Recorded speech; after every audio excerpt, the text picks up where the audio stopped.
स्वागत है आप लोगों का आपके अपने educational channel home science with Pooja में। कल की क्लास में हमने जाना था प्रोटीन के बारे में। हमने प्रोटीन का जो चैप्टर है लंबा था, इस वजह से इसे दो पार्ट में डिवाइड किया था, फर्स्ट और सेकंड पार्ट में। और उम्मीद है आप लोगों ने ये वीडियो अच्छे से देखी होगी और उसे अच्छे से रिवाइज किया होगा। आज हम बात करेंगे मदर मिल्क के बारे में, क्योंकि ये प्रोटीन से रिलेटेड है। तो चलिए जानते हैं मदर मिल्क के बारे में। और आपको बता दूं, ये वाला जो चैप्टर है ये भी बहुत ही इम्पोर्टेंट है, क्योंकि यहाँ से क्वेश्चंस बहुत ज़्यादा पुटअप होते हैं। तो चलिए जानते हैं। तो हम जानेंगे आज मदर मिल्क के बारे में। और मदर मिल्क में एक बहुत ही इम्पोर्टेंट एलिमेंट होता है, वो होता है कोलेस्ट्रम। और कोलेस्ट्रम के बारे में कई बार क्वेश्चंस पूछे गए हैं, तो आप इसे अच्छे से देख लें। तो सबसे पहले जानते हैं कोलेस्ट्रम होता क्या है। कोलेस्ट्रम जो है एक चिपचिपा गाढ़ा और पीले रंग का पदार्थ होता है। कोलेस्ट्रम क्या होता है? चिपचिपा पीला और गाढ़े रंग का पदार्थ होता है। और ये कब स्रावित होता है? इसका जो स्रवण है, कोलेस्ट्रम का स्रवण जो है वो प्रसव के तुरंत बाद ही इसका स्रवण शुरू हो जाता है। या फिर आपके अगर मतलब ये हार्मोन्स पे डिपेंड करता है कि सबके जो बॉडी हार्मोन्स है, स्ट्रक्चर है, अलग अलग होता है। उस अकॉर्डिंग जो है लगभग जो है 9 मंथ कंप्लीट होने के बाद में जो आपका जब बेबी होता है, बेबी का जब जन्म होता है, तो उसके बाद तुरंत बाद में ये जो कोलेस्ट्रम है ये स्रावित होता है। और ये होता क्या है? चिपचिपा गाढ़ा पीले रंग का पदार्थ होता है। ये इसका जो स्रवण है ये होता तो प्रसव के तुरंत बाद इसका स्रवण हो जाता है, परंतु ये कितने समय तक इसका स्रवण, यानी कितने समय तक ये कोलेस्ट्रम जो है माँ के दूध में निकलता है? तो ये जो है प्रसव के एक सप्ताह तक जो है ये कोलेस्ट्रम निकलता है। और इसके बाद में दूध का रंग जो है चेंज होता जाता है, पीले से व्हाइट होना शुरू हो जाता है। साथ ही दूध में जो ये गाढ़ापन होता है ये भी धीरे धीरे खत्म होने लगता है, और दूध अपना जो गाढ़ापन भी कम हो जाता है, या मतलब ये पतला होता है दूध, और इसका रंग भी व्हाइट हो जाता है। अब जानेंगे इसकी जरूरत क्यों है। तो हम जानते हैं बच्चा जो है 9 महीने तक माँ के पेट में रहता है, और जो बच्चा है उसको अपने अलग से कुछ भी प्रक्रिया नहीं करनी होती। उसके श्वसन है, उसका उत्सर्जन तंत्र भी काम नहीं कर रहे होते हैं। मतलब अलग से ना तो वो अपने मुंह से कुछ इनटेक करता है, ना ही उसको उत्सर्जित करना होता है कुछ भी। सारा कार्य जो है माँ के पेट में ही उसका हो जाता है, तो उसे अलग से कुछ कार्य करने की जरूरत नहीं होती। पर जब बेबी का जन्म हो जाता है तो वो माँ से अलग हो जाता है, और वो अपने सारे कार्य उससे अलग से खुद से करने होते हैं। जैसे कि उसका उत्सर्जन तंत्र है वो कार्य करने शुरू कर देते हैं। साथ ही जो श्वसन क्रिया है वो भी शुरू हो जाती है। उसके सारे जो इंटरनल ऑर्गन है वो स्वयं कार्य करना शुरू कर देते हैं। तो जो ये कोलेस्ट्रम है, जब बच्चे ने जब मुंह से कुछ इंटेक किया, तो उसको कुछ भी मुंह से इंटेक किया तो वो उत्सर्जित तो करना ही होगा। तो उसके जो उत्सर्जित तंत्र होते हैं, जैसे कि बच्चे ने दूध पिया तो उसको पाचन के लिए चाहिए होगा, पाचन करना होगा खुद से। तो पाचन में सहायक होता है ये कोलेस्ट्रम। साथ ही मल त्यागन में भी कोलेस्ट्रम का महत्वपूर्ण हाथ होता है। और साथ ही इसमें कई सारे एंटीबॉडीज होते हैं, क्योंकि बच्चा माँ के गर्भ में रहता है तो वो सुरक्षित होता है। उस समय जब वो बाहर आता है तो उसे कई सारी चीजों से समायोजन करना पड़ता है। इसमें उसका इन्फेक्शन वगैरह का भी खतरा रहता है। तो ये जो एंटीबॉडीज इसमें होते हैं कोलेस्ट्रम में, वो बच्चे में सारी बीमारियों से लड़ने की क्षमता पैदा करते हैं। साथ ही बच्चा जब मुंह से इंटेक करता है दूध का, तो उसका पाचन भी सही ढंग से हो पाता है, और मल त्याग करने में भी इसका महत्वपूर्ण हाथ होता है। ये जो बच्चा मल त्याग करता है लगभग 24 घंटे में मल त्याग कर, अगर बच्चा एकदम स्वस्थ है तो मल त्याग कर देता है। और मल त्यागन करने में जो उसकी हेल्प करता है वो कोलेस्ट्रम ही करता है। तो हमने देख लिया क्या होता है कोलेस्ट्रम। चिपचिपा गाढ़ा पीले रंग का पदार्थ होता है, एंटीबॉडीज होते हैं, इसमें पाचन के लिए उपयोगी होता है। साथ ही मल त्यागन में भी सहायक होता है।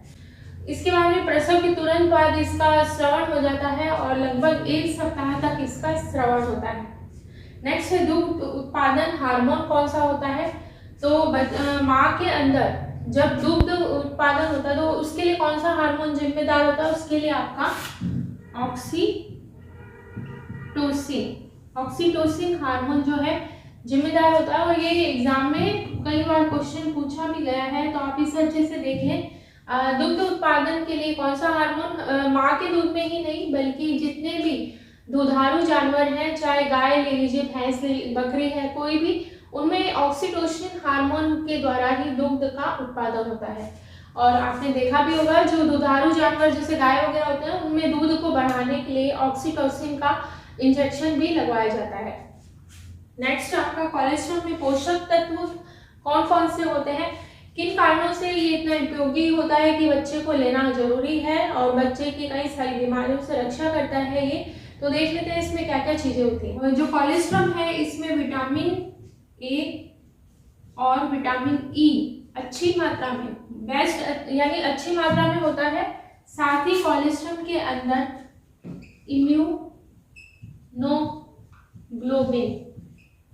इम्यूनोग्लोबिन भी अच्छी मात्रा में पाया जाता है।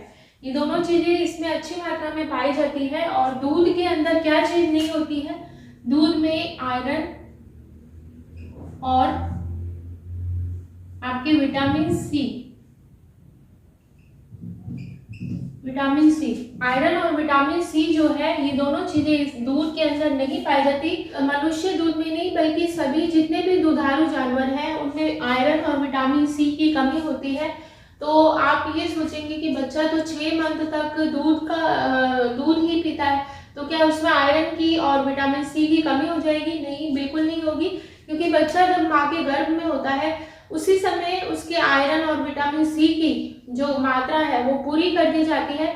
मतलब बच्चा जन्म लेता है विटामिन सी और आयरन को पैक करके अपने साथ लेकर आता है, ताकि जो 6 महीने हैं उस समय उसकी दिक्कत ना आए और वो आराम से सर्वाइव कर सके। तो आपका जो कोलेस्ट्रॉल है इसमें विटामिन ई अच्छी मात्रा में है, ए अच्छी मात्रा में, इम्यूनोग्लोबिन भी अच्छी मात्रा में होता है। तो इसके शॉर्ट फॉर्म है IgM और IgA, ये इसके शॉर्ट फॉर्म ही है। ये आपका इम्यूनोग्लोबिन है इसके, तो आपको ये ध्यान रखना है कि इम्यूनोग्लोबिन के क्या क्या है। IgG है, IgA है और IgM है। और जो कोलेस्ट्रॉल होता है उसमें और क्या चीजें होती हैं? इसमें आपका लैक्टोबैसिलस होता है, साथ ही इसमें लैक्टोफेरिन अच्छी मात्रा में होता है, फीड फैक्टर, लैक्टोबैसिलस बिफिड फैक्टर, साथ ही लैक्टोफेरिन होता है। और इसके अलावा इसमें साथ ही इसमें लाइसोसोम भी पाया जाता है।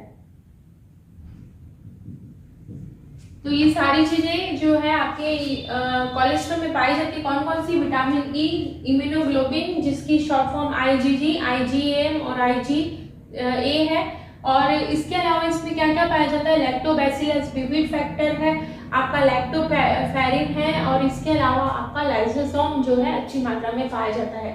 तो अब देख लेते हैं कि जो आपका कोलेस्ट्रॉल है इसका बच्चे को हमने एक चीज ये देख ली कि क्योंकि एंटीबॉडीज होते हैं, इसमें पाचन में सहायक होता है, मल त्यागन में सहायक होता है। इसके अलावा कई सारी, क्योंकि हमने देख लिया है इसमें कि इसमें कई सारे एंटीबॉडीज होते हैं, तो बीमारियों से बचाने में सहायता करता है, बीमारियों से रक्षा करेगा ये। ई कोलाई जो कि खतरनाक जीवाणु होता है, खसरा है, न्यूमोनिया,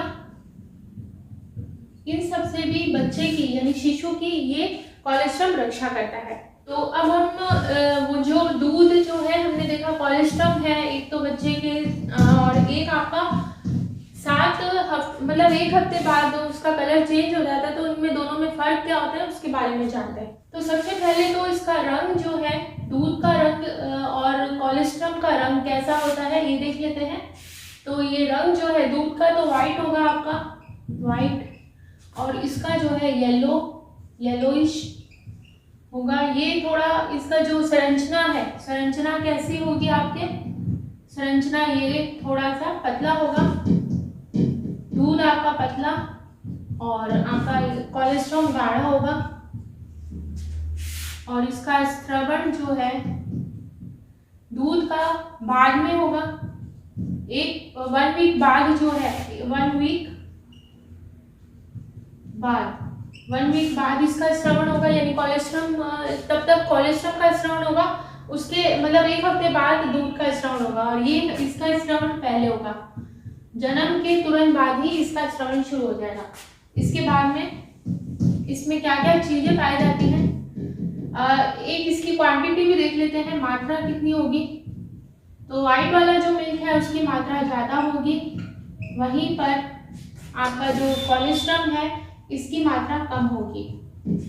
इसमें पोषक तत्व क्या क्या होंगे, इसके अंदर प्रोटीन अच्छी मात्रा में, इसमें भी प्रोटीन अच्छी मात्रा में होगा, साथ ही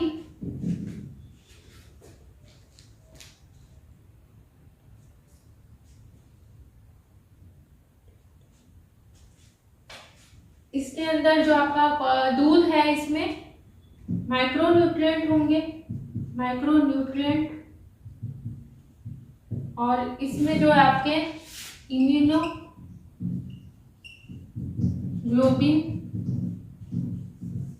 और लैक्टोफेरिन, ये क्या होगा, अच्छी मात्रा में पाया जाएगा।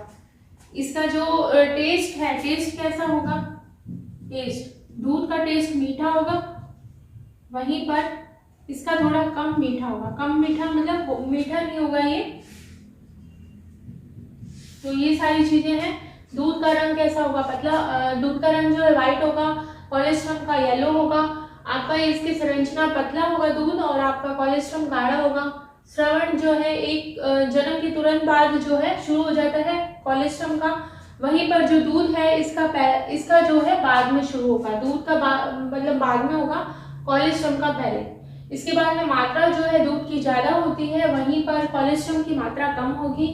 आपका पोषक तत्व प्रोटीन अच्छी मात्रा में होगा दूध में, माइक्रोन्यूट्रिएंट जो है वो अच्छी मात्रा में होंगे, माइक्रोन्यूट्रिएंट जो अच्छी मात्रा में होंगे, जैसे कि आप जानते ही हैं विटामिन है, खनिज लवण, ये सारी चीज़ें। और इम्यूनोग्लोबिन किसमें होगा, कोलेस्ट्रॉल में है, लैक्टोफेरिन है, ये सारी चीज़ें। और यहाँ पर फेरिन का मतलब होता है लोहा, लोहा ये अच्छी मात्रा में होगा। इसका जो टेस्ट है दूध का वो मीठा होगा, वहीं पर जो कोलेस्ट्रॉल है इसका टेस्ट कम मीठा होगा। तो इसके साथ ही आज की हमारी क्लास यहीं पर समाप्त होती है। दूध जो मदर मिल्क है, इसमें टाइप्स ऑफ मिल्क अभी बाकी है, वो हम नेक्स्ट क्लास में डिस्कस करेंगे। साथ ही वसा का थोड़ा सा यानी फैट का जो है इंट्रोडक्शन भी करेंगे। तो आज की क्लास में इतना ही। उम्मीद है आप लोगों को ये क्लास अच्छे से समझ में आई होगी, और मैं उम्मीद करती हूँ कि आप ये अच्छे से नोट्स बना रहे हैं और इसका अच्छे से रिवीजन करते जा रहे हैं। आज की क्लास में इतना ही। Thank you so much.